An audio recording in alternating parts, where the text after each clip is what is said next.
పెద్దపల్లి జిల్లాలో రామగుండం సింగరేణి సంస్థ ప్రతిష్టాత్మకంగా చేపట్టిన ర్యాపిడ్ గ్రావిటీ ఫిల్టర్ బెడ్ నిర్మాణ పనులు త్వరగా పూర్తి చేయాలని కార్మిక సంఘాల నాయకులు డిమాండ్ చేశారు.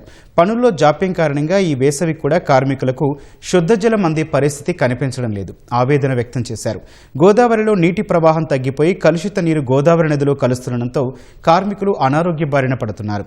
సింగరేణి ఆధ్వర్యంలో నిర్మిస్తున్న ర్యాపిడ్ గ్రావిటీ ఫిల్టర్ బెడ్ నిర్మాణ పనులు త్వరగా పూర్తి చేసి కార్మిక వర్గానికి స్వచ్ఛమైన నీటిని అందించాలని కార్మిక సంఘాల నాయకులు డిమాండ్ చేస్తున్నారు.